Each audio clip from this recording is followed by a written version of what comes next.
Back in surplus and inflation reducing. The budget magic trick. Hi, everyone, and welcome to Ainsley Insights, brought to you by Ainsley Bullion, Ainsley Crypto, and the Gold and Silver Standard as the Ainsley Group celebrates 50 years. Today, welcome back Alex, who's been looking into the details of last night's budget and coming to some conclusions about where the money's coming from and how they intend to hand it all out. Certainly looks like a little bit of a magic trick because everything looks pretty rosy if you were to listen to it on face value. How are you going today, Alex? I'm going well. How are you? Very well. Now, I'm assuming you don't believe that the magic is real in this situation. What were your key takeaways from last night? My key takeaways are, once again, the government's going to spend, spend, spend. Inflation is not going to go down. They can move some numbers from top to bottom, but it does not make the inflation change.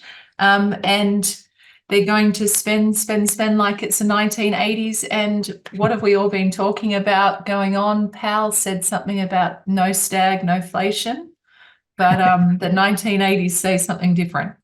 And it's certainly an issue we've been bringing up and you've been talking about consistently over the last several weeks. And I didn't see anything in the budget last night that really leads away from that. You particularly critiqued the approach to managing inflation through temporary subsidies and tax rebates instead of addressing those underlying economic issues. I mean, we had the headline was, of course, the $300 to everyone for their electricity bill. That's not ongoing. That is just a sugar high, if nothing else. What was your take on that aspect of it about not really addressing those key fundamental underlying problems?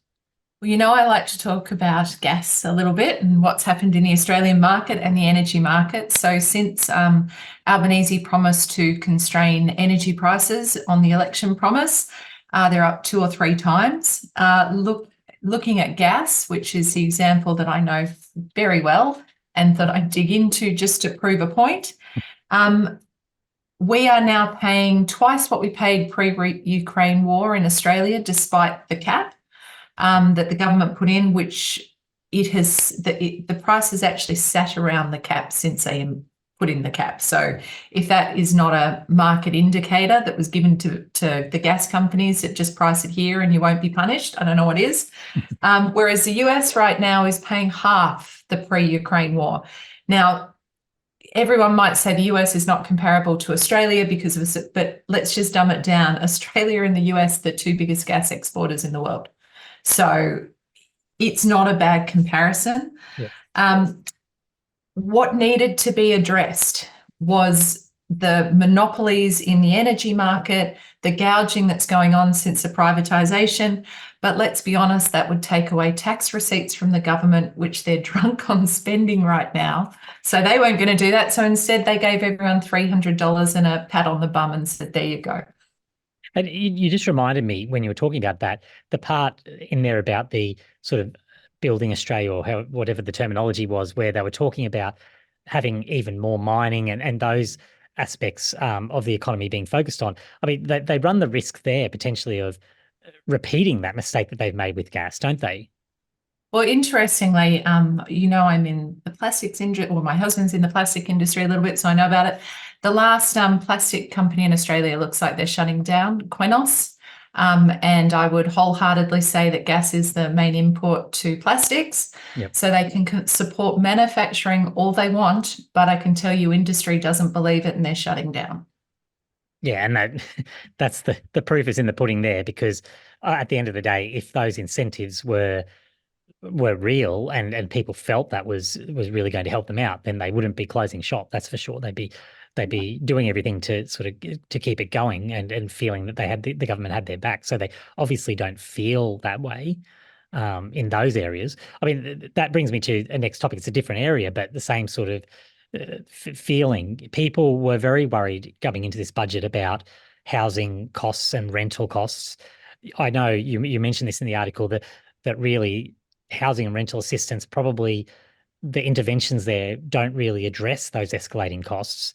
What was your take on that? And specifically, where do you think that leaves people who, coming into an election were really counting on some things that were going to help them out there with that housing affordability side?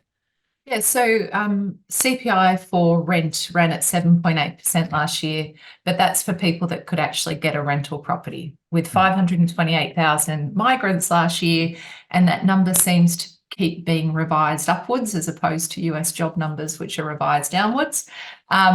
We are simply not building enough houses.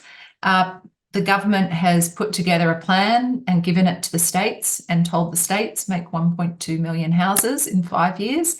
The states, I know for a fact, know that they cannot do it. Peak building in Australia was 240,000 houses per annum back in 21. We have not hit it since. Developers do not want to develop, and approvals and housing starts are halves. In December 23, they were half what they were at the peak in 21, from 70,000 down to 35,000. In no way, shape and form is that going to be hit. Migration keeps coming. Rents will keep going up, and $70 a fortnight, which is what they're offering 1 million people in rental subsidies, is not going to go anywhere. And once again, it's another case of the root not being dealt with, just sugar hits. So what I did want to do as well was just talk to you about how the top moved to the bottom, just so that everyone understands. The 3.5%, RBA at the moment is saying sort of 3.5%. The government's now saying we're going to get it back down to 2 to 3%. Okay, so GDP makeup of government expenditure is about 30%, and they're now growing. So we have inflation, but they are now going to grow their spending at 6.4%. So that means 30% of the economy is growing at 6.4%, which would give a total contribution of about 2% to GDP next year. Now, in order for that to happen, they've given the subsidies. Part of that spending, they're saying, reduces at 0.5%. Throw in the 70% of the rest of the economy, it grows at 1.4%. Now, maybe you throw back in the 0.5, which they've moved from the top to the bottom, and we're still growing under 2%, the rest of Australia. So the government is trying to do the heavy lifting for an economy that is clearly stalling. When you sort of map that out and look at those numbers, and you can clearly see that it doesn't add up. I mean, you don't need to be a mathematical genius to be able to do that maths. It just simply that you need to have either more income, which was what you're highlighting, we just simply don't have it, or you need to be able to cut that spending. Do you think that a lot of this was really about the next election? Is that your take on it? That they sort of throw, because I found it interesting that the talk of we had a budget surplus this year. There's a little bit of playing with the numbers there, because when you look at it beyond this next financial year, it's just deficits for as far as the eye can see. It's deficits ongoing. And doing that, US growing exponentially because it's out of control. Right. That's right. And that's what happens when you grow government expenditure at double the CPI. That's right. And you end up in, I mean, when I talk about the US, I tend to say that they've passed the point of no return because they can't get it back under control, because it's a self-fulfilling prophecy now that the interest on the debt is feeling larger, and all that stuff we've talked about many times before. But do you think they really know that at the end of the day here in Australia, and that really this budget is a lot about that sort of, the sugar high, as we said, going into an election? Or do you think that they have given up trying to actually solve some of these problems? How do you look at it bigger? Because you've identified many areas there that really just don't work. The maths doesn't add up. How do they go about it? All right. So I will do this at some point. You and I have spoken about that. I'd like to do this, how governments just keep manipulating numbers to make things feel good. Australia is in a GDP per capita recession. Like other countries like Canada, the US job numbers diverged months ago. China just stopped reporting. When their numbers got bad, they took the easy route. They stopped reporting. It might have been easier if everyone else just did the same thing rather than this trickery around the numbers. And it comes back to, it still feels like shit. So there's nothing that is going to change the way that this feels. The government has been told migration is a huge problem. because of housing. So they've tried to sugarcoat that. They've been told you gave an election promise around energy. They haven't been able to control these monopolies that have been created. So they've sugarcoated that.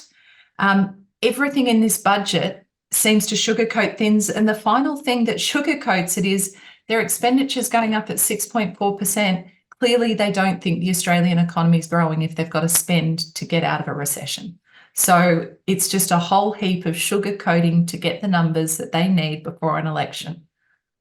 Sugarcoating and magic tricks. That seems to be the summary of it today, that really there is no, from what we can see at least, there's no fundamental structural reform that's going to solve any of this. It's just temporary kicking the can down the road. And we know how that ends when we look at other countries like the US. So hopefully some sense comes at some point that because I would argue potentially Australia hasn't passed that point of no return yet, but we certainly can see the path, and it's not pretty. No, we certainly haven't passed the point of no return. I agree with that. But just nobody wants to deal with any of this. So, and it's not just Labor. This is just a Labor budget. There's, this has been going on for 20 years. That's right. It was the same situation under the previous government. It's not about the politics here. It's about politics more generally, I suppose, not the particular party. It's about economics that no one in a government seems to understand. All they seem to understand is stats and how to manipulate them to fit within a basket, to fit within a square that economics tells them to fit in. Well, that's a sobering assessment, and another good rant there, but we're on a roll, so we don't want to stop. Everyone loves it when we go on a rant. So thank you for that today, Alex. Appreciate it. No problem. Thank you for letting me rant again. Thanks everyone for watching. We'll chat again soon.